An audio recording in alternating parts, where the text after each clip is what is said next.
Oi, meninos e meninas da Ponciano, tudo bem? Novamente estamos aqui para, enfim, a última aula do ano letivo 2020. Eu imagino, que a gente não tenha mais algum arranjo.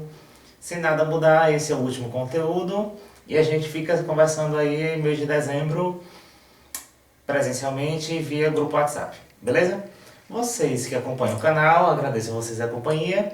Quem sabe a gente se encontra aí nos próximos períodos. Mas por agora, o último conteúdo a gente vai... O fim da Guerra Fria. Vamos estudar um pouco de Rússia e um pouco de globalização. E é isso. Aquilo que podia ser visto foi, e aquilo que não deu para ser visto, paciência aí no ensino médio da vida. Meus colegas professores sanam as dificuldades. Assim espero. Pois bem, eu dividi aqui para vocês em duas situações. Primeiro, Mikhail Gorbachev e a parte da globalização. No momento que eu estava montando, eu percebi que eu fiquei com uma dívida com vocês. Por quê? Eu havia prometido, quando estudamos Revolução Russa, que não falaria de Stalin e dos outros governantes da União Soviética, porque em outro momento falaríamos. Tratamos da Guerra Fria e novamente eu não falei, porque eu me atentei à sequência do livro. Cheguei no último capítulo e agora me toquei que de fato não vai estudar. A gente só toca em Mikhail Gorbachev, que é o último governante da União Soviética. A gente passa por Lenin, por Stalin, por todos os outros governantes, Nikita Khrushchev, Brezhnev. Não veremos nada deles, então vai ficar a dica para vocês. Estudem aí no ensino médio com mais atenção, explorem bastante do professor de lá, das outras escolas, beleza? Aqui a gente vai entender o período final da Guerra Fria. Lembrando, mundo dividido em duas correntes econômico, filosóficas, sociais, capitalistas e socialistas. Capitalistas liderados pelos Estados Unidos e socialistas liderados pela União Soviética. Aqui a gente vai compreender o encerramento da União Soviética, União das Repúblicas Socialistas Soviéticas. O último governante, Mikhail Gorbachev, e aí eu coloco para vocês aqui a questão da crise. Quando ele assume o governo da União Soviética, ele vai receber um país impregnado de crise. Uma crise econômica, uma crise ideológica, porque todos aqueles ideais de combate à corrupção vão estar desacreditados por parte da população. Porque os próprios funcionários que deveriam garantir isso, os próprios líderes do Partido Socialista, praticavam aquilo que eles condenavam. Então isto aí vai causar uma grande crise na União Soviética. E competiu a Mikhail Gorbachev, resolveu o problema. Mas o problema já era muito anterior ao governo dele, já vinha na década de 70. Tudo bem, a União Soviética vai mergulhar numa crise. Coloco para vocês aqui os 4 fatores principais. Primeiro, grandes gastos governamentais. Que gastos seriam esses, professor? Principalmente com o exército para manter o país unido. Se vocês lembrarem, a União Soviética é o que? Era o conjunto da Rússia e os países satélites a ela alinhados ao ideal socialista. Mas para manter aqueles países que de alguma maneira se revoltavam contra a União Soviética, ou se revoltavam contra a liderança da Rússia, utilizava-se a força bélica, utilizava-se o exército. O exército precisa ser pago, precisa ser financiado. Grande gasto governamental voltado para a questão da guerra, para a questão do exército, e grande parte da população submetida à subvida, à ausência de recursos mínimos, básicos e essenciais. Isso vai causar, evidentemente, uma revolta na população. Trago o segundo item, que é a baixa produtividade agrícola. Ora, lembrem que estamos falando do maior país do mundo em extensão territorial, que é a Rússia por si só, alinhada com mais de 15 países. O leste europeu praticamente todo e ela, chegando à Ásia. Então a produção agrícola precisava ser grande para abastecer essa população. No começo da União Soviética, a produção dela dava para atender à necessidade da população. Porém, no período de Mikhail Gorbachev, aquele país que vendia os produtos agrícolas, no caso a Rússia, agora precisava comprar. Um indício de que a produção agrícola estava muito baixa, não atendia às demandas mínimas da população. Dá para entender? Investimentos tecnológicos. Ora, qual a característica principal da Guerra Fria, meninos? Lembrem comigo. Não é a questão da não necessidade do confronto dos exércitos. Lembram disso? Que é a questão do alto investimento da tecnologia, um momento histórico no qual a ciência era desenvolvida, no qual a tecnologia era desenvolvida. É essa a característica da Guerra Fria.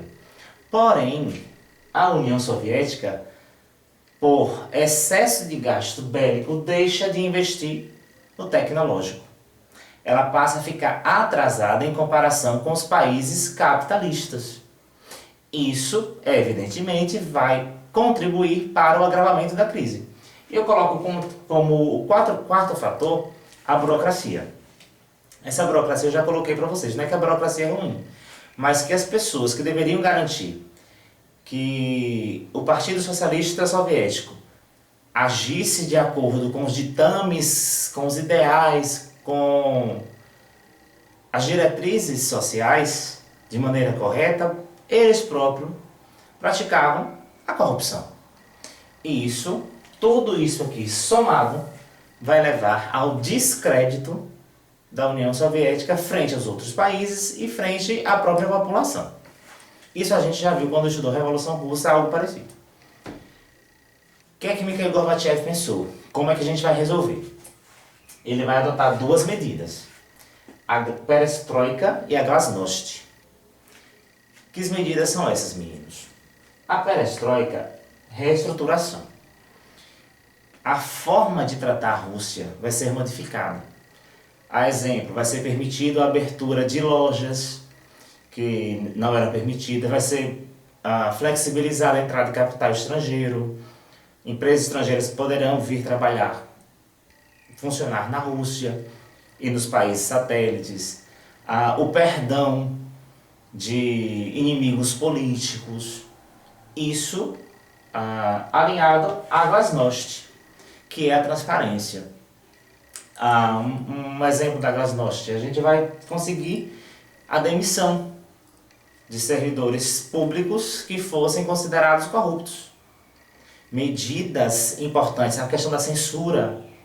A imprensa passa a ter uma certa liberdade de ação, a censura ela deixa de existir, se entende, né? Ela vai ser menos incisiva na União Soviética.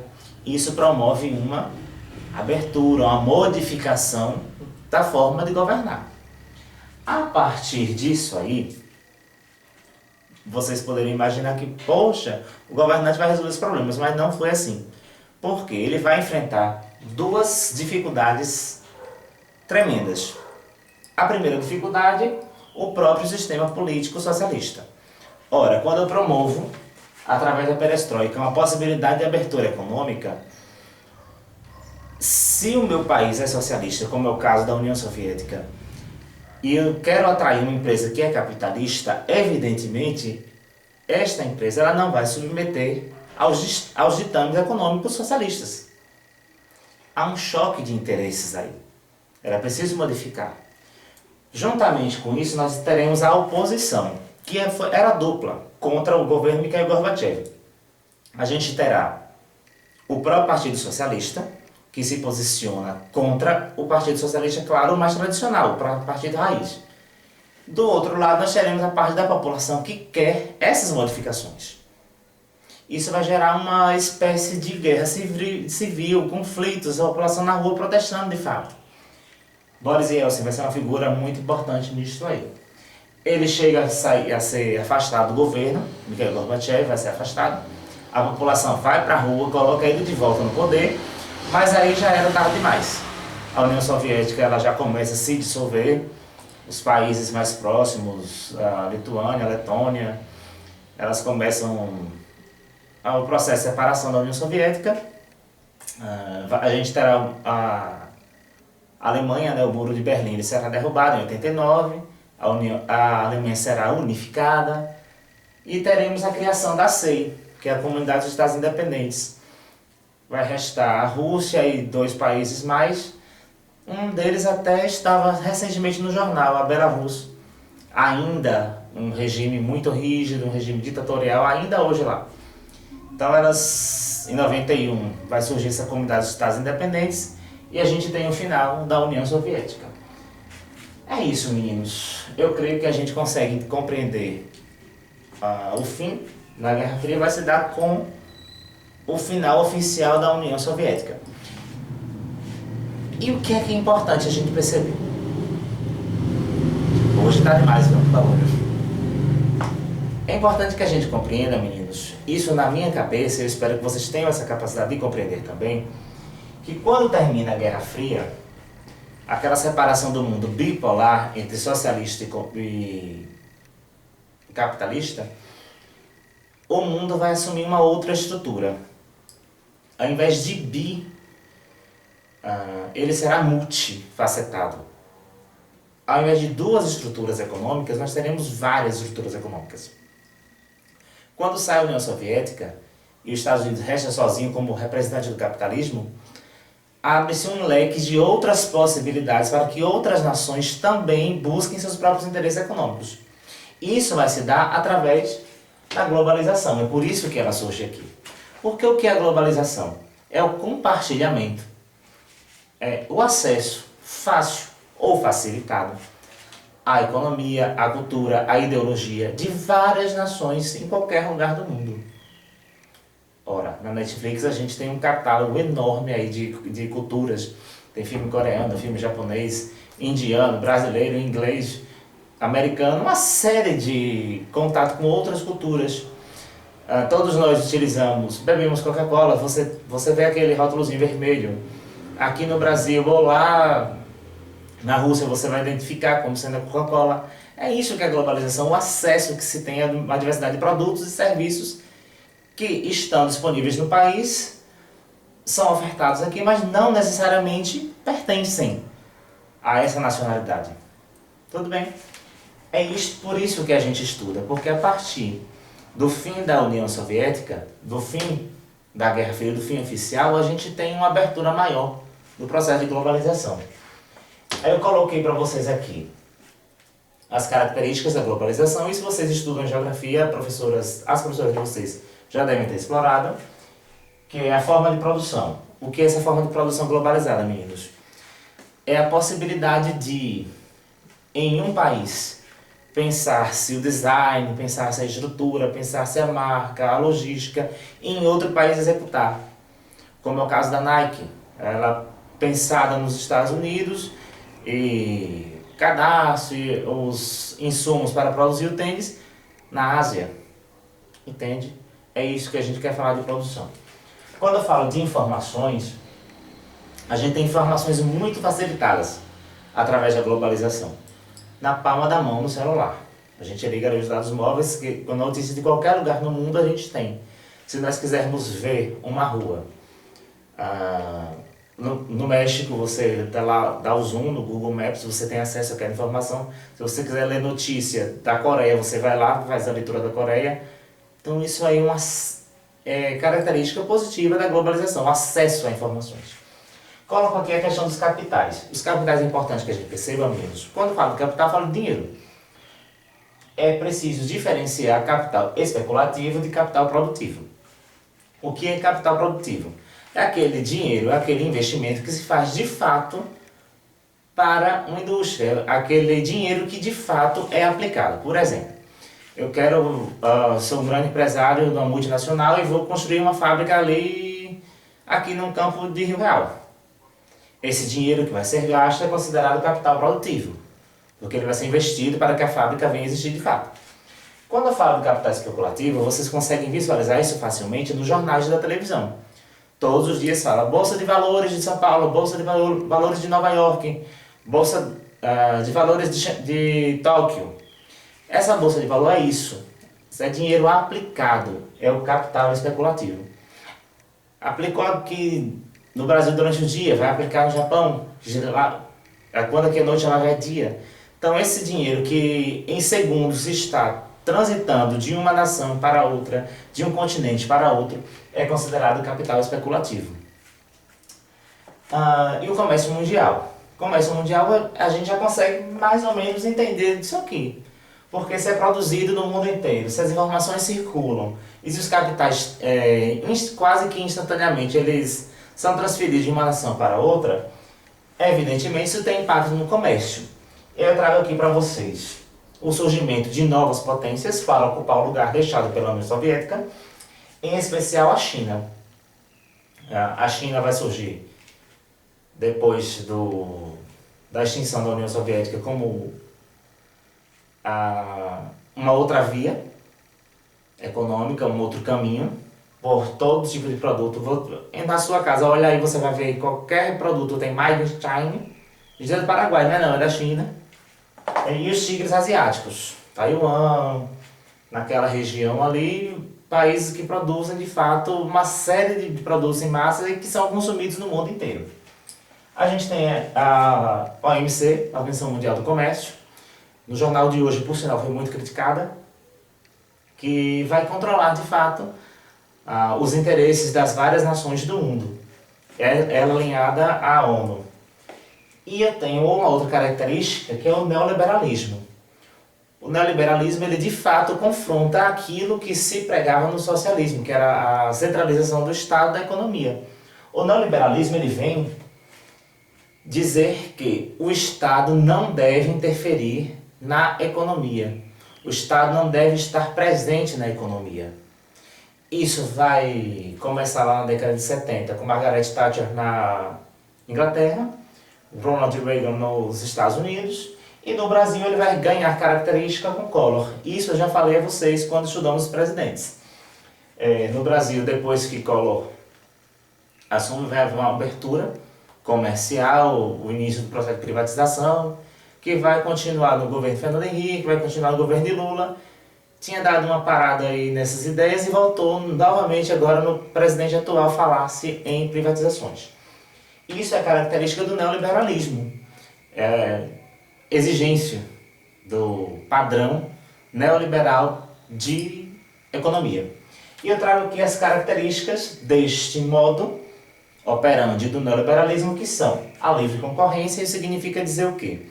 Que o Estado ele não deve interferir que os outros países invistam. Por exemplo, fornecedor de serviços de internet. O Brasil deve permitir que haja livre concorrência para os países que trabalhem com isso, eles possam oferecer o serviço. E a gente tem aqui as italianas, as telefônicas e assim por diante.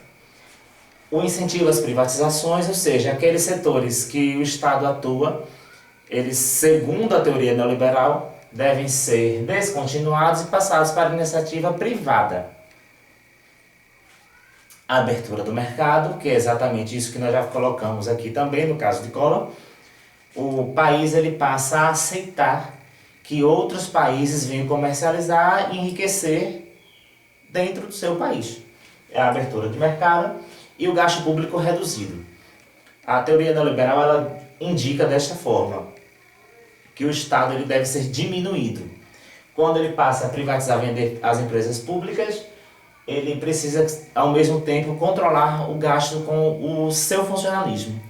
Aquilo que ele ganha não pode e não deve, de alguma forma, ser todo gasto com folha de pagamento, com a manutenção do Estado. É essa a teoria.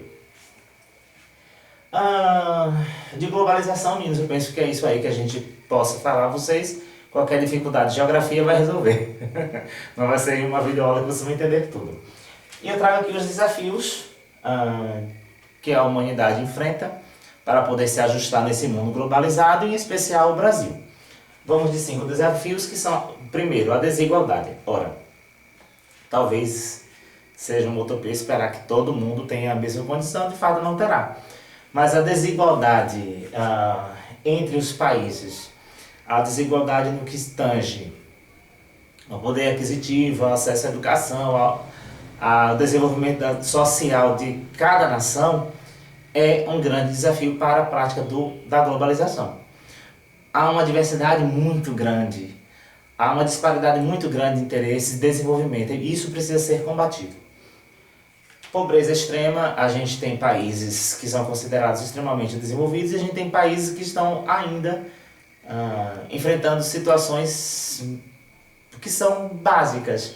Falta de esgoto na rua, falta de alimentação, acesso a creches e escolas, a pobreza extrema, inclusive pessoas que vivem com menos de uma taxa mínima que a ONU estabelece por dia, por pessoa dentro da sua família. A gente traz a questão dos conflitos. O Oriente Médio, a gente vê uma série de conflitos até então, mas não devemos desconsiderar os conflitos internos em cada país. Pensem aqui, a violência urbana. A gente não pode falar somente nas favelas, é preciso pensar nos grandes centros urbanos, a proliferação das drogas, a disseminação da violência, do tráfico. É preciso que a gente entenda que isso é um grande desafio. E vocês vejam como são articulados, por exemplo, o tráfico de drogas, né? Eles circulam o mundo inteiro, reflexo da facilidade da globalização. Temos a questão ambiental que jamais deverá ser esquecida. O Brasil, então, a gente tem enfrentado uma série de queimadas, enfrentamos recentemente o desastre em Mariana, porque é preciso encontrar uma base sólida entre desenvolvimento e preservação ambiental.